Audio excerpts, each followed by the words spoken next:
Hello， 大家好，我是不随着股市真心分享价值的 Kevin。你们最近都好吗？有没有持续的在学习投资理财呢？那在我拍影片的当下是2024年的4月10号。那这期影片我们就要跟大家分享美债券 ETF 4月份的除息懒人包。那首先我们来看美国的最新的经济数据。那美国最新的经济数据核心 CPI 的部分，在2024年的4月10号，也就是在我拍影片的前一刻就已经公布出来了。那我马上来看一下这个数据。那核心 CPI 就是扣除了波动性比较高的石油以及能源的指数。那这个通膨指数呢，是由美国劳工统计局所公布的。那这个指数虽然不是联准会他们重点关注的通膨指数，联准会他们重点关注的指数是 PCE。那这 PCE 的话呢，是由美国经济分析局所发布的。虽然这两个指数不太一样，但是呢 CPI 还是可以当做一个参考哦。那我马上来看一下 Core CPI 它的数据呈现的部分。那你可以看到 Core CPI 在4月10号它的公布值是 3.8%。那原本的话呢，市场是预期会来到 3.7%。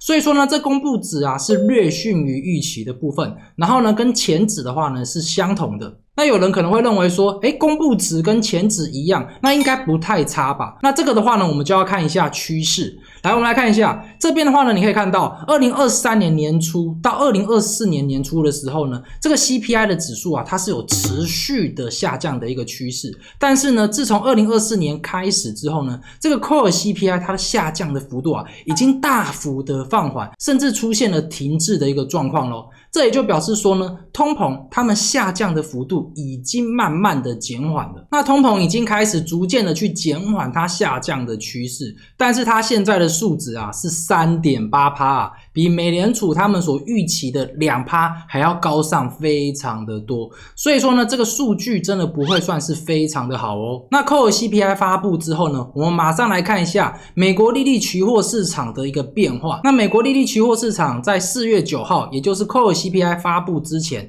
它有 40% 的几率呢，认为美联储在6月份的时候呢是不会降息的。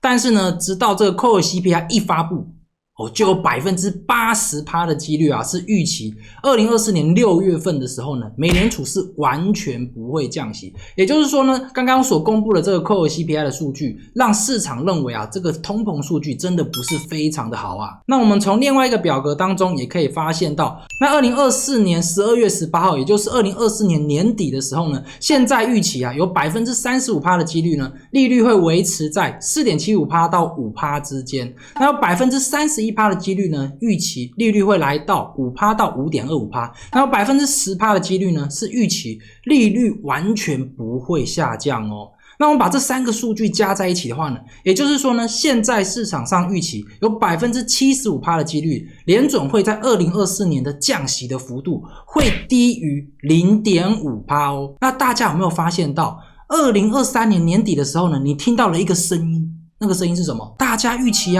联准会在2024年的时候会降息 1.75%， 有没有记得这个数据？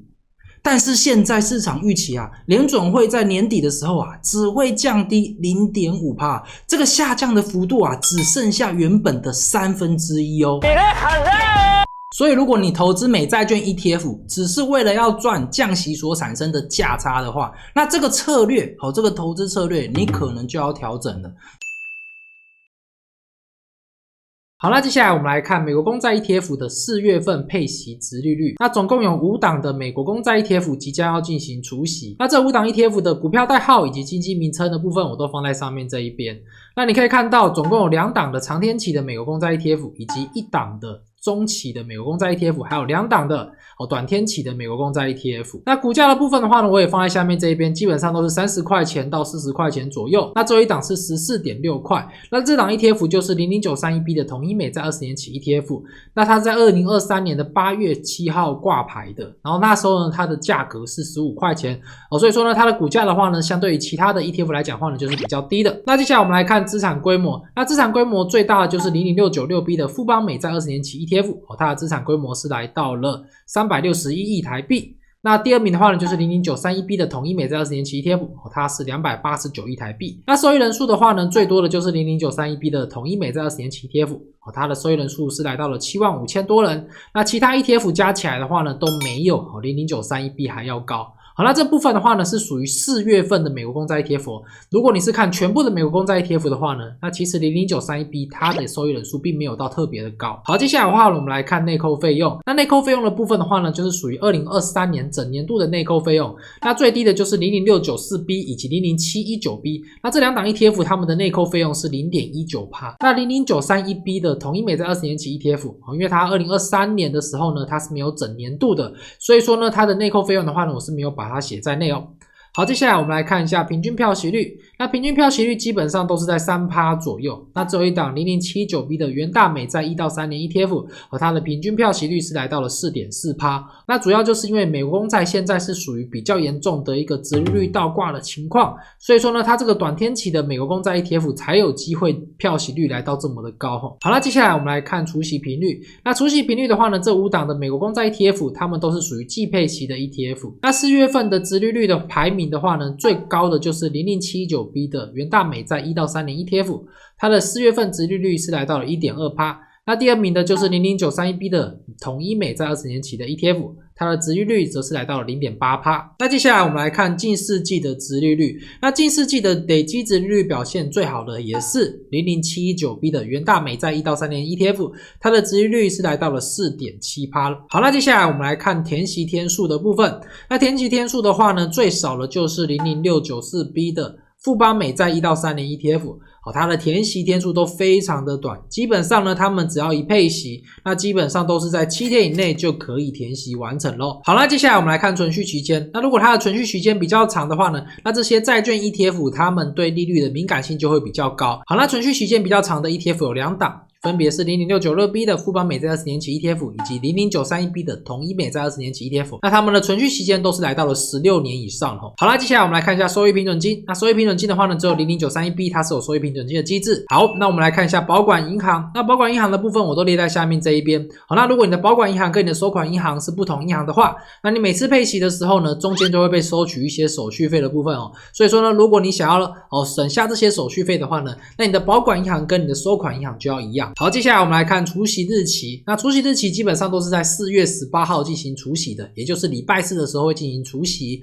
那只有一档 ETF 00931B 它是在4月19号会进行除息。好，那我们看完这个美国公债 ETF 4月份的一个配息殖利率的表格，那你可能会觉得说00931B 的统一20年期的美债 ETF， 它看起来好像是一档非常不错的美债 ETF， 应该是非常的夯吧。但是我们来看一下3月份的净值规模推荐排名，你可以发现到00931B它在2024年3月份的净值规模推荐榜当中呢，它有很明显的受益人数大减的趋势哦。它受益人数大减了1405人。那为什么 00931B 它相对于其他的美国公债 ETF 来讲的话呢，它的受益人数竟然下降了这么的多呢？那这个问题的话呢，我有在上期影片呢有询问各位观众的看法。那有一个观众呢，他的看法非常的一针见血哦。他表示00931B它就是配息太低所以投资人会卖出。那我们就来看一下 00931B 它过去这几次的配息的记录哦。首先的话呢，它在2023年10月份的时候呢，有配息一次，那时候呢每股配发了 0.09 块。那2024年1月份的话呢，它每股配发的是 0.11 块，然后再去加上最近这一次4月份的时候呢，它的配息是每一股配发 0.12 块。那如果我们把这3次加起来，我们来算一下它的平均殖利率，也只有 2.2%。那假设呢，它未来第4次的配息也是配发 0.12 块的话呢，那它的近4季的平均殖利率就是 3% 左右。好，那虽然我们投资美国公债 ETF 的时候呢，我们投资人本来就没有预期这些美国公债 ETF 它会给我们多高的殖利率，但是呢 00931B 它是众多的长天期美债 ETF 当中它的殖利率绝对是排名倒数的。好，那也难怪非常多的投资人就不跟他玩了，直接忍痛离席反观 00857B 的永丰20年期的美国公债 ETF， 它在3月份的时候它的近4季的殖利率累积竟然高达了 5.1%。那这就使得这一档 ETF 它在3月份的收益人数就大增了1万多人。虽然说呢，美国公债 ETF 他们的存续期间普遍比较长，大家投资美国公债 ETF 应该都是想要赚那种降息所产生的一个价差的部分。但是如果你的殖利率真的非常的低的话呢，那投资人也是会忍痛离席的哦。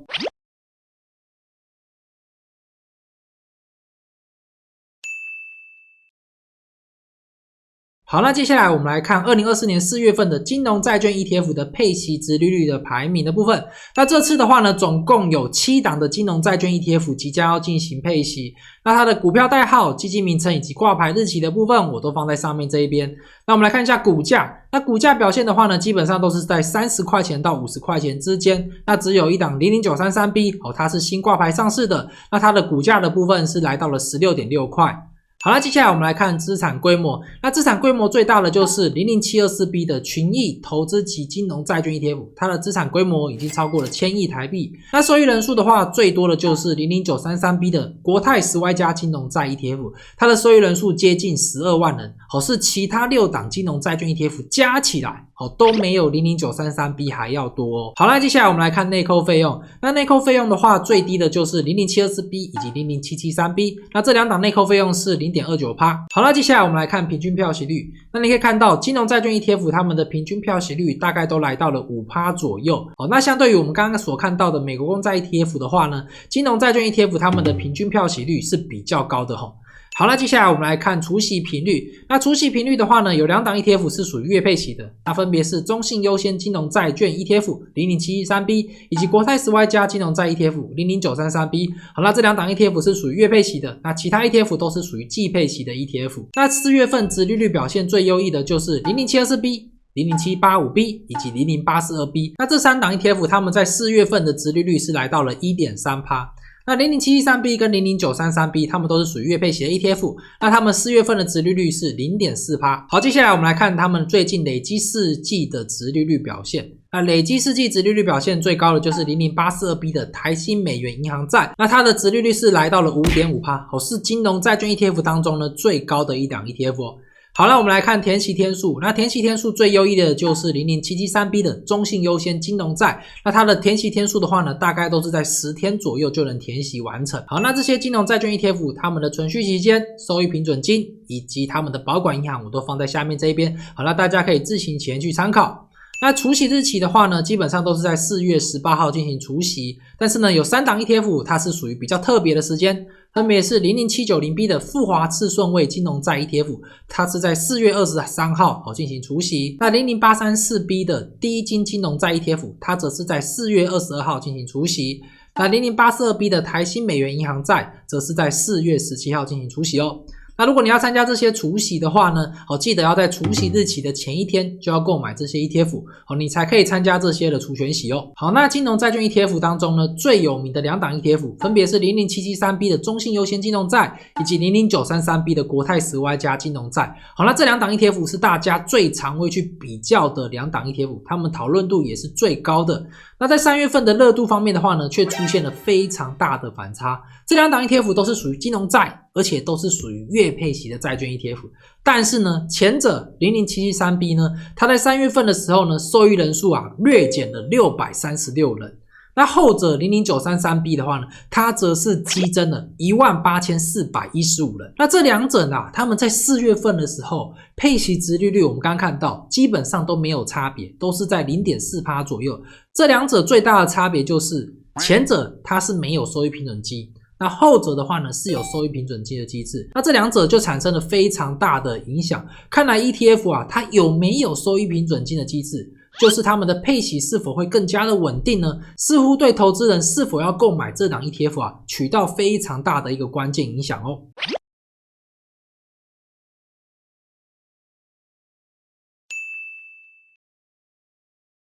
好，接下来我们来看高评级公司债券 ETF 他们在4月份的配息殖利率。那高评级的公司债券 ETF 的话呢，总共有4档 ETF 进行配息。那这些债券 ETF 他们的股票代号、基金名称、挂牌日期以及股价的部分我都放在上面这一边。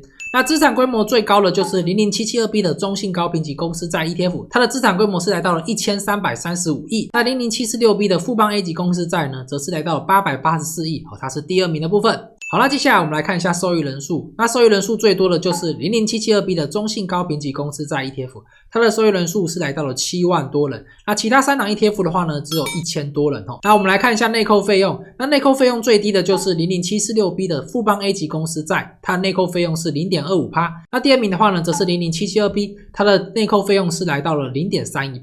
那平均票息率的话呢，这4档 ETF 它们的平均票息率大概都是 4% 左右。那除息频率除了 00772B 是属于月配息的之外，其他的 ETF 都是属于季配息的。好，那接下来我们来看4月份的殖利率表现。那4月份殖利率表现最优异的就是00789B 的富华公司债 A3 ETF， 它的4月份殖利率是来到了 1.2%。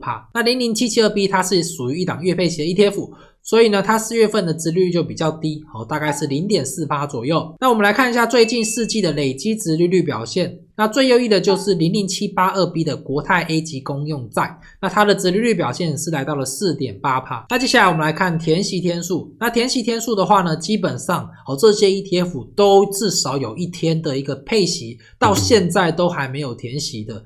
所以说呢这边的话呢，他们的表现都是还普普通通的部分。那存续期间、收益平准金以及保管银行我也列在下面这一篇，那大家的话呢可以自行前去参考。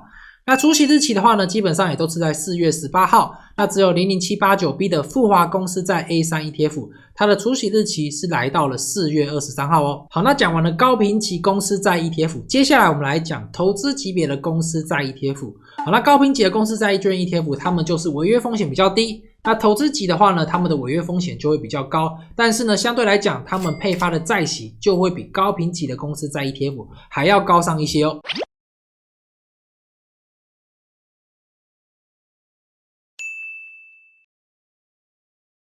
那4月份的投资级公司债券 ETF 总共有8档 ETF 即将要进行除息，那他们的股票代号、基金名称、挂牌日期以及股价我都放在上面这一边，好，大家可以自己前去观看。好，那我们来看一下资产规模。那资产规模最高的就是 00720B 的元大投资级公司债 ETF， 它的资产规模是来到了1335亿。那 00937B 的群益业居头等债20加 ETF，它的挂牌日期是在2023年的12月5号，那至今的话呢，大概也就是4个多月的时间，那他们现在的资产规模已经来到了1000亿以上了，它的成长速度真的是非常的快。那接下来我们来看受益人数，那受益人数最高的就是 00937B， 那它的受益人数是来到了23万，那 00720B 的元大投资级公司债的话呢，它的受益人数是12万左右，那 00937B 它的受益人数基本上就是 00720B 的2倍左右哦。好，那接下来我们来看内扣费用，那内扣费用最低的就是 00772B 以及 00723B， 他们的内扣费用是 0.29%。 好，那接下来我们来看平均票息率，那平均票息率的话呢，基本上都是在 4% 到 5% 左右，而且呢你可以发现到这些投资级公司债券 ETF 他们的平均票息率相对于高评级公司债券 ETF 来看的话呢，他们的平均票息率是更加的高，那这样子的话呢，他们未来配发的殖利率相对来讲的话呢，要超越高评级的公司债券 ETF 就会是比较简单的一件事情。好，接下来我们来看一下除息频率。那除息频率的话呢，这些 ETF 基本上都是属于季配息的 ETF， 那只有 00937B 的群益业居头等债20加 ETF， 它是属于月配息的 ETF 哦。那4月份殖利率表现最优异的就是 00725B 以及 00788B， 他们的殖利率表现是来到了 1.5%。那其他 ETF 基本上也有 1% 以上的殖利率，也是表现得非常的不错。那累积4季殖利率表现最优异的也是 00788B 以及 00725B， 那这2档 ETF 他们的殖利率表现都有来到 5.5% 以上哦。那我们看到这边的话呢，大家应该已经有发现到了，基本上如果你要投资债券 ETF， 你想要赚比较高的债息的话呢，第一个首选一定是选择投资级的公司债 ETF， 再来的话呢就是属于金融债券 ETF，那接下来的话呢，就是属于高评级的公司债 ETF， 那最后的话呢，才会去选择美国公债 ETF， 这是他们的殖利率表现的部分。但是呢，如果你想要去赚比较高的一个债券的价差的部分的话呢，那基本上你就要去选择长天期的一个美国公债 ETF， 因为长天期的美国公债 ETF， 他们的存续期间就是最长的，基本上都有16年以上。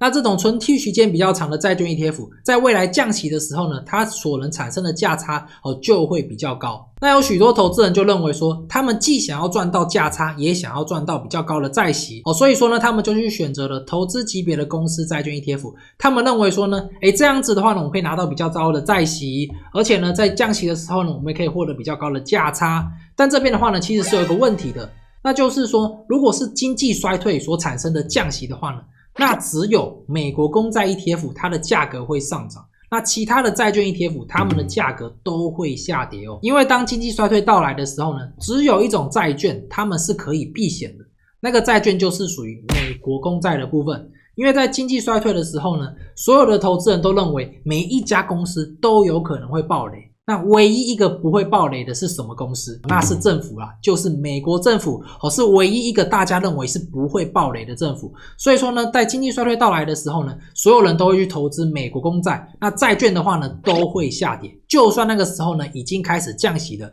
债券的价格也是会下跌的哦。好，那接下来我们回来这个表格，那我们来看一下填息天数。那填息天数基本上最优异的就是00723B 的群益投资级科技债。它的填息天数的话呢，虽然是这些 ETF 当中最优异的，但是呢它也是有一天是没有进行填息的哦。好，那存续期间、收益平准金以及保管银行我都放在下面这边，好，大家可以自行前去参考。那除息日期的话呢，都是属于4月18号即将要进行除息哦。好，那讲到公司债券 ETF， 我们一定要提到中信高评级公司债券 ETF 00772B。那 00772B 呢，它在3月份的时候呢，它受益人数是大减了2185人。那其他的公司债券 ETF， 他们的规模排名如果是破1000亿的，基本上在3月份的净值规模以及推背的排名当中呢，他们的受益人数都是属于增加的。只有 00772B 呢，它的收益人数是属于大减的一个状况哦。那这个部分的话呢，我在上期影片就有进行调查，我询问观众说，为什么你觉得 00772B 他们在3月份的时候呢，他们的受益人数是大减的一个状况？那就有观众表示 00772B 它是属于一档高评级的公司债 ETF， 它的债息比较低，在停止升息的阶段，也就是我们现阶段，而且也没有降息的一个状况呢。那 00937B 呢，它是属于一档头等债 ETF， 它的一个债息相对来讲就比较高。好，那这观众的话呢，他就自己去初估。好，00937B 的话呢，它的债息大概可以来到 6.3% 左右，所以呢，他就认为说，聪明的投资人啊，就会从 00772B 换成 00937B。那这个部分的话呢 ，Kevin 也是觉得蛮中肯的，因为我们刚刚看到高评级的公司债券 ETF 当中 ，00772B 它的近4季殖利率只有 4.3%。但是如果是投资级公司债券 ETF 的话呢，他们的4季平均殖利率是明显的高于 4.3% 哦。那关于以上这些表格，我都会放在下方的资讯栏以及置顶留言栏当中。如果你想要持续学习投资理财，并且觉得 Kevin 内容不错的话呢，那你都可以不用填写任何资料就可以进行免费的下载哦。好了，我是不随着股市珍惜分享价值的 Kevin。如果你觉得这期影片对你有帮助的话呢，别忘了点个赞来走。那 Kevin 持续做不易 ，Kevin 非常需要你的支持。那我们下期影片见，拜拜。哇，很多呢，这是4月份每次14710，那个配息的真的是配一头拉苦，20几档。